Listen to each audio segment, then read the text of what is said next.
കിരണിന്റെയും കല്യാണിയുടെയും ഇന്നത്തെ നല്ലൊരു കഥ കേട്ടാലോ? അങ്ങനെ ഇന്നത്തെ കഥയില് മനോഹർ കിരണിനോട് താൻ ഗംഗാപ്രസാദിനെ കൊന്ന കാര്യങ്ങളെ കുറിച്ചൊക്കെ പറയണ്. ഈ സമയം കിരൺ പറഞ്ഞു, എടാ മനോഹറെ, നിന്നെ ഞാൻ അവിടെയെങ്കിലും കണ്ടില്ലോ എന്ന് പറഞ്ഞു. സാറേ, ഞാൻ അവിടേക്ക് വന്നിട്ടുണ്ടായിരുന്നു. എന്റെ മോൾ അവിടെ എത്തിയിട്ടുണ്ടെന്ന് എനിക്ക് തോന്നി. അപ്പൊ അതുകൊണ്ട് വന്ന. അതിന് നിന്റെ മോൾ അവിടെ വന്നിട്ടില്ലായിരുന്നല്ലോ? ഇല്ലായിരുന്നു. പക്ഷെ എങ്കില് അവിടേക്ക് അങ്ങനെ വന്നാ കാണാലോ എന്ന് വിചാരിച്ച് ആ സന്തോഷത്തിലാ വന്നേ. അങ്ങനെ ഇരിക്കുമ്പോഴാണ് മതിൽ ചാടി ഗംഗാപ്രസാദ് വരുന്നുണ്ട്. അവന്റെ വരവ് കണ്ടു കഴിഞ്ഞപ്പോ തന്നെ എനിക്ക് മനസ്സിലായി ഇത് പന്തിയല്ലെന്ന്. അവൻ രണ്ടും കൽപ്പിച്ചാ വരുന്നതെന്ന്. ഞാനവിടെ പതുങ്ങിയിരുന്നു. കുറച്ചു സമയം കഴിഞ്ഞപ്പോഴത്തേനുമാണ് സാറ് അവനെ അടിച്ച് അവശനാക്കി അങ്ങോട്ട് കൊണ്ടിരുന്നുണ്ട്. ഒടുവില് അവൻ തറയെ വീണ് കഴിഞ്ഞിട്ട് സാറിന്റെ കണ്ണിലേക്ക് മണ്ണ് വാരിയിട്ടില്ലേ, മണ്ണ് വാരിയിട്ടിട്ട് അവൻ അവിടെ നോടി. സാർ ഒരു നിമിഷത്തേക്ക് എന്ത് ചെയ്യണമെന്നറിയില്ലാതെ നിൽക്കുന്ന ഞാൻ കണ്ടു.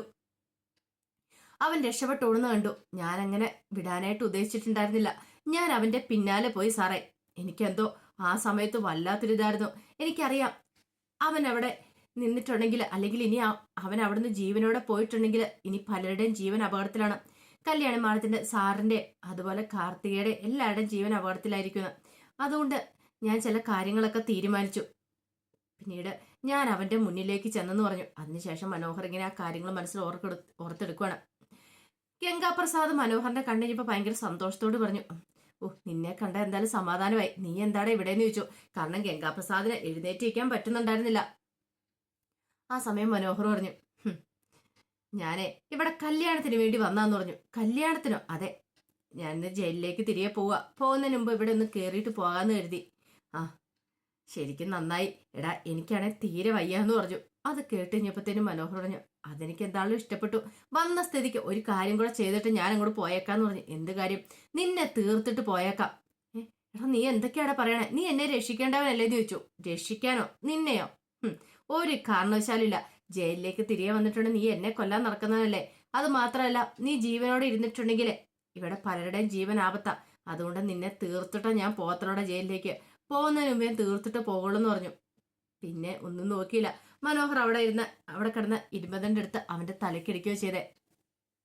മനോഹർ പറഞ്ഞു, ഞാൻ അപ്പം അങ്ങനെ ചെയ്തില്ലായിരുന്നെങ്കിൽ എനിക്കറിയാം കുറച്ച് കഴിയുമ്പോഴത്തേനും സാർ അവിടേക്ക് വരും. ഒരു പക്ഷെ അങ്ങനെ വന്നു കഴിയുമ്പോൾ അവനെ കണ്ടു കഴിഞ്ഞിട്ടുണ്ടെങ്കിൽ അവനെ സാറ് തീർക്കത്തുള്ളൂ. വെറുതെ എന്തിനാ അവനെ പോലൊരു ദുഷ്ടനെ സാറ് തീർത്തിട്ട് അകത്ത് പോയി കിടക്കണേ? അത് മാത്രമല്ല, എനിക്ക് അപ്പം അങ്ങനെ ചെയ്യാനാ തോന്നിയത്. പിന്നെ ഞാൻ അവിടെ നിന്നില്ല സാറേ. അവൻ മരിച്ചോന്നൊന്നും നോക്കിയില്ല. അവൻ എന്തെങ്കിലും സംഭവിച്ചു കാണുമെന്ന് എനിക്കറിയായിരുന്നു. കാരണം ഇരുമ്പ് വടിയും കൊണ്ടുള്ള അടിയല്ല കിട്ടിയിരിക്കുന്നത്. ഞാൻ പെട്ടെന്ന് തന്നെ അവിടെ നിന്ന് പോയി. പൾസുണ്ടോ എന്ന് പോലും നോക്കാൻ നിന്നില്ല. ഇനിയിപ്പം ഞാൻ പോയി കഴിഞ്ഞുകൊണ്ട് സാർ അങ്ങോട്ട് വരുമെന്ന് എനിക്കറിയാം. അവൻ ബോധം കെട്ട് പോയിട്ടുണ്ടെങ്കിലും എന്താ വേണ്ടെന്ന് സാറ് ചെയ്തോളൂ എന്ന് എനിക്കറിയായിരുന്നു. ആ ഒരു ധൈര്യത്തിലാണ് ഞാൻ പോയത്. പിന്നെ കുറച്ച് ദിവസം കഴിഞ്ഞ് കഴിഞ്ഞപ്പോൾ ഞാൻ ടി വിക്കകത്ത് ന്യൂസിനകത്തൊക്കെ വാർത്ത കണ്ട ഗംഗാപ്രസാദ് മരിച്ചെന്നുള്ള കാര്യം, സാറിനെയൊക്കെ പോലീസ് അറസ്റ്റ് ചെയ്യുന്നുള്ള കാര്യം. പക്ഷേങ്കിൽ സാറിനെയൊക്കെ കോടതിയിൽ നിന്ന് വെറുതെ വിട്ടില്ലായിരുന്നെങ്കിൽ ഉറപ്പായിട്ട് ഈ സത്യങ്ങളൊക്കെ ഞാൻ തന്നെ വന്ന് പറഞ്ഞാലും. കോടതി വെറുതെ വിട്ടുകൊണ്ട് മാത്രം സാറേ ഞാൻ സത്യങ്ങളൊന്നും വന്ന് പറയാതിരുന്നേ. പിന്നെ ആ CI ഉണ്ടല്ലോ, CI സാറ് അവസാനം ഇത് കണ്ടുപിടിച്ചെന്ന് പറഞ്ഞു. അത് കേട്ടപ്പോൾ കിരൺ പറഞ്ഞു, ഈ പറയുന്ന CIക്ക് എന്നോട് മുമ്പ് ദേഷ്യം ഉണ്ടായിരുന്നാ ഞാൻ കരുതിയിരുന്നേ. പക്ഷെ അങ്ങനെയൊന്നും ആയിരുന്നില്ല. അയാൾക്കൊരു കേസ് കിട്ടിയിട്ടുണ്ടെങ്കിൽ അയാൾ അതിന്റെ പിന്നാലെ പോകും, അതിന്റെ സത്യാവസ്ഥ കണ്ടെത്താൻ ശ്രമിക്കും. അങ്ങനെ ഒടുവിലാണ് നിന്നിലേക്ക് എത്തിപ്പെട്ടത്. ഇപ്പൊ പക്ഷെ CIക്ക് എന്നോട് ദേഷ്യവും കാര്യങ്ങളൊന്നും ഇല്ലാന്ന് പറഞ്ഞു. അത് കേട്ടത് മനോഹർ പറഞ്ഞു, CI സാറിനോട് ചോദിച്ചിട്ടുണ്ടായിരുന്നു. ഞാൻ പറഞ്ഞു, അവശ നിലയിൽ നിൽക്കുന്ന ഗംഗാപ്രസാദിനെ ഞാൻ കണ്ടു. മറ്റുള്ളവർക്ക് അവൻ ദോഷമാണെന്ന് കരുതിയിട്ടാണ് ഞാൻ അവന്റെ തലക്കടിച്ച് അവനെ കൊലപ്പെടുത്തിയെന്ന്. സാറിന് ദോഷമാണെന്നൊന്നും ഞാൻ പറഞ്ഞിട്ടില്ല. സാർ അവനെ അടിക്കുന്ന കണ്ടെന്നോ അതിനെക്കുറിച്ചൊന്നും ഞാൻ പറഞ്ഞിട്ടില്ല എന്ന് പറഞ്ഞു. ഒരു കാരണവശാലും സാറിന് ഇതിന്റെ പേരിൽ ഒരു പ്രശ്നം ഉണ്ടാവില്ലെന്ന് കരുതിയിട്ടാണ് ഞാൻ അങ്ങനെ ചെയ്തതെന്ന് പറഞ്ഞു. അതൊക്കെ കേട്ടിഞ്ഞപ്പം ഭയങ്കര സങ്കടമായിപ്പോയി കിരണ്. കാരണം തനിക്കും തന്റെ കുടുംബത്തിനൊക്കെ വേണ്ട ഇവൻ ഈ കാര്യങ്ങളൊക്കെ ചെയ്തിരിക്കുന്നേ. പിന്നീട് മനോഹർ പറഞ്ഞു, അതിനുശേഷം സാറിന് ഞാൻ ജയിലിൽ വന്നിട്ട് കത്തെഴുതിക്കൊണ്ടിരുന്ന എൻ്റെ മോളെക്കുറിച്ചൊക്കെ, എൻ്റെ മോളെ ഒന്ന് കാണാൻ പറ്റുമോ, അവൾക്ക് സുഖമാണെന്നൊക്കെ. പക്ഷെ സാറൊന്നും മറുപടി തന്നില്ല. അപ്പോഴേക്കും കിരൺ പറഞ്ഞു, നിനക്കറിയാലോ മനോഹറെ, സരുവിന്റെ കാര്യം എങ്ങനെയാന്ന്. സരുവിന് ഒട്ടും ഇഷ്ടമില്ല. നിന്നെ കൊണ്ടത് കാണിക്കുന്നു ഒന്നും ഇഷ്ടമില്ല. അതുകൊണ്ട് മാത്രമാണ് ഞങ്ങൾ റിപ്ലൈ തരാത്തൊക്കെ. എന്താ നിനക്ക് മറുപടി അയക്കേണ്ടത് പോലും അറിയണ്ടായിരുന്നില്ല. പിന്നെ മോളുടെ കാര്യത്തില് ഞങ്ങളെക്കാളും അവകാശം അവൾക്കല്ലേ. ഞങ്ങൾ നോക്കുന്നുണ്ട് അവളെ, മോളെ കൺമണി മോളെ ഞങ്ങൾ നോക്കുന്നുണ്ടെങ്കിലും അവൾ അമ്മയാ കുഞ്ഞിന്റെ. അപ്പൊ അവൾക്ക് അവകാശം കൂടാതെ. അപ്പോഴേക്കും മനോഹർ പറഞ്ഞു, സാറേ ഇടയ്ക്ക് എന്നെ ഒന്ന് കൊണ്ട് കാണിക്കാൻ പറ്റുമോ? ഇനിയിപ്പോൾ പെട്ടെന്നൊന്നും പുറത്തിറങ്ങാൻ പറ്റില്ല, പരോളിലൊന്നും ഇറങ്ങാൻ പറ്റില്ല. ശിക്ഷ കൂടുതൽ കിട്ടുകയും ചെയ്യും. എനിക്ക് എൻ്റെ മോളെ ഒന്ന് കാണാൻ കൊതി തോന്നുന്ന സമയത്ത് ഒരിത്തിരി സമയം ഒന്ന് കൊണ്ടേ കാണിക്കാൻ പറ്റുമെന്ന് ചോദിച്ചു. എടാ ഞാൻ നോക്കട്ടെ സാറേ, അവള് ജോലിക്ക് പോകുന്ന സമയത്തോ അങ്ങനെ എപ്പോഴേലും മതിയെന്ന് പറഞ്ഞു. എനിക്ക് ഉറപ്പൊന്നും പറയാൻ പറ്റില്ല, എന്നാലും ഞാൻ മാക്സിമം ശ്രമിക്കാടാ. കാരണം നീ ഞങ്ങൾക്ക് വേണ്ടിയില്ല ഇത്തരം കാര്യങ്ങളൊക്കെ ചെയ്തേ, അപ്പൊ നിനക്ക് വേണ്ടി ഞങ്ങളും എന്തെങ്കിലും ചെയ്തു തരണ്ടേന്ന് ചോദിച്ചു. പിന്നെ കേസിന്റെ കാര്യം ഓർത്ത് നീ വിഷമിക്കേണ്ട, ഞങ്ങളെ പുറത്തിറക്കാൻ വന്ന നവീൻ ഉണ്ടല്ലോ, നവീന് നിന്റെ കേസ് ഏറ്റെടുത്തോളൂ. നിനക്ക് മാക്സിമം ശിക്ഷ കുറച്ച് തരാനുള്ള കാര്യങ്ങളൊക്കെ അതിനെന്താ വേണ്ടതെന്ന് വെച്ചാൽ അതൊക്കെ നവീൻ ചെയ്തോളൂ എന്ന് പറഞ്ഞു. നീ വിഷമിക്കൊന്നും വേണ്ട, ഞങ്ങൾക്ക് വേണ്ടി ഇത്രയും ത്യാഗമൊക്കെ ചെയ്തല്ലേ എന്നൊക്കെ പറഞ്ഞിട്ട് മനോഹറിന്റെ കൈയെടുത്ത് പിടിക്കുകയാണ്. മനോഹർ പറഞ്ഞു, സാറ് ധൈര്യമായിട്ട് പോയിക്കോ എന്ന് പറഞ്ഞു. അപ്പോഴേക്കും കിരൺ പറഞ്ഞു, ശരി ആയിക്കോട്ടെ, എല്ലാവരും വീട്ടിൽ കാത്തിരിക്കുക എന്തായെന്ന് അറിയാൻ വേണ്ടിയിട്ട് എന്ന് പറഞ്ഞു. അങ്ങനെ കിരൺ അവിടെ നിന്ന് അങ്ങോട്ട് പോവുകയാണ്. കുറച്ച് കഴിഞ്ഞപ്പോൾ കല്യാണിയെ കൈ പിടിച്ച് നടത്തിക്കുവാണ് കാർത്തിക. കാർത്തിക ചോദിച്ചു, എങ്ങനെയുണ്ട് കല്യാണി, വേദന ഉണ്ടോന്ന് ചോദിച്ചു. വേദന കുറവുണ്ട് ചേച്ചി, വേദന പ്രശ്നമില്ലാന്ന് പറഞ്ഞു. അങ്ങനെയല്ലേ പറയത്തുള്ളൂ, എനിക്കറിയാം, നിനക്ക് ഇറങ്ങി നടക്കാൻ ധൃതിയായെന്ന് എനിക്കറിയാന്ന് പറഞ്ഞു. അപ്പോഴാണ് കിരണിന്റെ കാർ അങ്ങോട്ടേക്ക് വരുന്നത്. അങ്ങനെ കിരൺ അങ്ങോട്ട് വന്നു കഴിഞ്ഞപ്പോഴത്തേനും ലക്ഷ്മി അമ്മ ചോദിച്ചു, എന്തായി മോനെ കാര്യങ്ങള്, വാ അകത്തിരുന്ന് സംസാരിക്കാന്ന് പറഞ്ഞോണ്ട് അകത്തേക്ക് അങ്ങോട്ട് വിളിച്ചോണ്ട് പോയി അവരെ.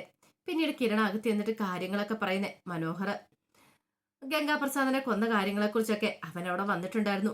അവന് കൺമണി മോളെ കാണാൻ വേണ്ടി വന്നതാ. അങ്ങനെ പതിയിരിക്കുന്ന സമയത്താണ് ഗംഗാപ്രസാദിനെ കണ്ടേ. ഒടുവില് അവശനായ ഗംഗാപ്രസാദിനെ അവൻ തലക്കടിച്ച് വീഴിക്കുമായിരുന്നു. പക്ഷെ ഞാൻ അവനെ ഗംഗയെ തല്ലിയ കാര്യങ്ങളൊന്നും അവൻ പോലീസുകാരോട് പറഞ്ഞില്ല എന്ന് പറഞ്ഞു. ഇതെല്ലാം കേട്ടുകഴിഞ്ഞപ്പോൾ ലക്ഷ്മിയമ്മ പറഞ്ഞു, പാവം മനോഹർ, ശരിക്കും പറഞ്ഞാൽ അവന് നമ്മൾ സംരക്ഷണം കൊടുക്കണ്ട, അവനെ നമ്മൾ അകറ്റി നിർത്തി. അവൻ നല്ലവനാന്ന് കിരണും കല്യാണിയും ഒക്കെ പറഞ്ഞിട്ട് പോലും ഞങ്ങളതൊന്നും വിശ്വസിക്കാനായിട്ട് കൂട്ടാക്കിയിട്ടുണ്ടായിരുന്നില്ല. കല്യാണി പറഞ്ഞു, എനിക്ക് മനസ്സിലായതാണ് അവന് കുറെ മാറ്റങ്ങളൊക്കെ ഉണ്ടായിട്ടുണ്ടെന്ന്. ഈ സമയം കിരൺ പറഞ്ഞു, അവനിതൊക്കെ എന്തിനാ ചെയ്തതെന്നറിയാവോ, അവൻ ഇടയ്ക്കിടയ്ക്ക് നമ്മളോട് പറയുമായിരുന്നില്ല ഗംഗാപ്രസാദ് ദുഷ്ടനാന്ന്, അവനെ സൂക്ഷിക്കണമെന്ന്. ഒരുപക്ഷെ അവൻ ജീവിച്ചിരുന്നിട്ടുണ്ടെങ്കിൽ കാർത്തികയ്ക്കും എനിക്കും കല്യാണിക്കും എല്ലാവർക്കും അപകടം ഉണ്ടാകുന്ന അവന് നന്നായിട്ട് അറിയായിരുന്നു. അതുകൊണ്ടാണ് മനോഹർ ആ ക്രൂരത എന്ന് പറഞ്ഞാൽ ആ ഒരു നല്ല കാര്യം ചെയ്ത്. പിന്നെ അത് മാത്രമല്ല, കൺമണി മോളെ നോക്കുന്നത് നമ്മളാണല്ലോ, അപ്പൊ നമുക്കൊരാപത്തും ഉണ്ടായിക്കൂടെന്ന് അവൻ മനസ്സിൽ കരുതുന്നുണ്ടായിരുന്നു. ഇതെല്ലാം കേട്ടുകഴിഞ്ഞപ്പോൾ കല്യാണി പറഞ്ഞു, പാവം മനോഹർ, നമുക്ക് വേണ്ടിയിട്ട് അവൻ ഇത്രയെങ്കിലും ചെയ്തു തന്നല്ലോ, അത് ശരിയാ, ഇനി അവന്റെ സംരക്ഷണം നമ്മൾ ഏറ്റെടുക്കണം കല്യാണി. നവീനെ കൊണ്ട് വേണം ബാധിപ്പിക്കാനായിട്ട്, അവന് ശിക്ഷ പരമാവധി ഇളവ് ചെയ്ത് കൊടുക്കണമെന്ന് പറഞ്ഞു. ഇത് കേട്ടപ്പോൾ ലക്ഷ്മിയൻ പറഞ്ഞു, അത് ശരിയാ മോനെ, അങ്ങനെ തന്നെ വേണം, കാരണം നമ്മുടെയൊക്കെ ജീവൻ രക്ഷിക്കാൻ വേണ്ടിയിട്ടല്ലേ അവൻ ഇങ്ങനെയൊക്കെ ചെയ്തതെന്ന് പറഞ്ഞു. പിന്നീട് കിരൺ കല്യാണിയും കൂട്ടി അങ്ങോട്ട് പോയി കഴിയുമ്പോൾ കാർത്തിയോട് ലക്ഷ്മിയൻ പറഞ്ഞു, മോളെ നമ്മൾ ഇടയ്ക്ക് അവനെ പോയി കാണണം, അവനെ കാണാതിരിക്കാൻ പറ്റില്ല, എനിക്ക് അവനെ പോയി ജയിലിൽ പോയി ഒന്ന് കാണണമെന്നുണ്ട്, നമ്മുടെ ജീവൻ രക്ഷിക്കാൻ വേണ്ടിയിട്ടല്ലേ പാവം ഇത്രയും വലിയൊരു കാര്യം നമുക്ക് വേണ്ടി ചെയ്തേ, അപ്പൊ അവനെ നമ്മൾ കൈവിടില്ലെന്ന് പറഞ്ഞു. കാർത്തിക പറഞ്ഞു, അതിനെന്താമേ, നമുക്ക് പോയി കാണാലോ എന്ന് പറഞ്ഞു. ഇതേ സമയത്ത് മനോഹറിന്റെ അടുത്തേക്ക് CI നിന്നു. CI മാർട്ടിൻ പറഞ്ഞു, നിന്റെ ഇവിടുത്തെ പരിപാടികളൊക്കെ തീർത്തിട്ട് എത്രയും പെട്ടെന്ന് നിന്നെ ജയിലിലേക്ക് പറഞ്ഞു വിടണമെന്ന് പറഞ്ഞു. അത് കേട്ടപ്പോൾ മനോഹർ ഇങ്ങനെ CI നോക്കണം. എടാ, ആ സ്റ്റെഫി ഉണ്ടല്ലോ, ഗംഗയുടെ കാമുകി, അവള് ജയിലിൽ ചാടിയെന്ന് പറഞ്ഞു. ജയിലിൽ ചാടിയോ? അതെ, സാധാരണ പെണ്ണുങ്ങളൊന്നും വനിതാ ജയിലിൽ ചാടാറുള്ളതല്ല, പക്ഷെ അവള് ചാടിയെന്ന് പറഞ്ഞു. കാരണം നീയാണ് ഗംഗയുടെ കൊലപാതകിന് അവൾ അറിഞ്ഞു കാണും, അപ്പൊ അതുകൊണ്ടായിരിക്കും. ഒരു പക്ഷേങ്കില് അവള് നിന്നെ ആക്രമിക്കാൻ ചാൻസ് ഉണ്ട്, നിന്നെ ഇല്ലാതാക്കാനായിട്ട്. പിന്നെ പോലീസ് സ്റ്റേഷനിലേക്ക് അങ്ങനെ പെട്ടെന്ന് വന്നിട്ടൊന്നും ചെയ്യാനൊന്നും പറ്റത്തൊന്നുമില്ല, പക്ഷെ പറയാൻ പറ്റില്ല, അവളുടെ അനുയായികളും ഉണ്ടല്ലോ, ചിലപ്പോ പോലീസ് സ്റ്റേഷൻ ആക്രമിച്ച് എന്തെങ്കിലും ചെയ്യാൻ വഴിയുണ്ട് നിന്റെ. അത് കേട്ടിഞ്ഞപ്പോ മനോഹർ പറഞ്ഞു, സാറേ എനിക്ക് പേടി അതല്ല, എന്നെ പോലെ തന്നെ എന്നോടുള്ള അത്ര പോലെ ദേഷ്യം കാർത്തികേച്ചിയോടും അതുപോലെ തന്നെ കിരൺ സാറിനോടും കല്യാണി ചേച്ചിയോടും ഒക്കെ ഉണ്ട്. അതുകൊണ്ട് മിക്കവാറും അവരെ ഉപദ്രവിക്കാൻ ചാൻസ് ഉണ്ട്, അവര് സൂക്ഷിക്കേണ്ടെന്ന് പറഞ്ഞു. അതെ, അങ്ങനെ തന്നെയാണ് കാര്യങ്ങൾ. എന്നാലും നിനക്ക് മാറ്റം വന്നു പറഞ്ഞു കഴിഞ്ഞപ്പോ ഇത്രയ്ക്ക് മാറ്റം വന്ന് ഞാൻ കരുതിയില്ല കേട്ടോ. ഇപ്പൊ എനിക്ക് മനസ്സിലാവുന്നുണ്ട് നിന്റെ മാറ്റം എത്ര വന്നോ. അത് കേട്ടുകഴിഞ്ഞപ്പോ മനോഹർ ഒന്നും മിണ്ടിയില്ല. അപ്പോഴേക്കും CI പറഞ്ഞു, എന്നാലും എനിക്ക് മനസ്സിലാത്തൊരു കാര്യമുണ്ട്, ഈ പെണ്ണുങ്ങളൊക്കെ എന്തിനാ ഇങ്ങനെ തുടങ്ങണേന്ന്. പെണ്ണുങ്ങളല്ല ആണുങ്ങളും. ഈ പറയുന്ന ഗംഗാപ്രസാദിന് അത്യാവശ്യം സ്വത്തും കാര്യങ്ങളൊക്കെ ഉണ്ടായിരുന്നല്ലേ, പിന്നെ അവനെന്തിനെ കൊല്ലും കൊലയായിട്ട് നടന്നേ. അതുപോലെ ആ സ്റ്റെഫിയുടെ കാര്യം, അവള് നല്ല സാമ്പത്തികമുള്ള വീട്ടിൽ ജനിച്ച, പക്ഷെ അവൾക്ക് സ്വത്തും പണത്തോടൊന്നും താല്പര്യം ഇല്ലാന്ന് തോന്നേ. അപ്പോഴേക്കും മനോഹർ പറഞ്ഞു, അത് ശരിയാ സാറേ, അവൾക്ക് അതിന്റെ സ്വത്തിനോടും പണത്തിനോടും താല്പര്യമില്ല, അവൾക്ക് തൻ്റെടിയായ ഗംഗാപ്രസാദിനെയായിരുന്നു ഇഷ്ടം, അവൾ അവന്റെ തൻ്റെ അടുത്തായിരുന്നു ഇഷ്ടപ്പെട്ടേന്ന് പറഞ്ഞു. അത് കേട്ട് കഴിഞ്ഞപ്പോൾ സി ഐ പറഞ്ഞു, അത് ശരിയാ, അവന്റെ തൻ്റെ അടുത്തിന് അവന് കിട്ടിയില്ലോ. ഇനിയാണെങ്കിൽ അവൾക്ക് നന്നാവാനുള്ള അവസരം ഉണ്ടായിരുന്നു, പക്ഷെ അവൾ അതും ഇല്ലാതാക്കി കളയുമല്ലോ എന്ന് ചോദിച്ചു. എടാ, നീ എന്താണെങ്കിലും ഒന്ന് സൂക്ഷിക്കണം.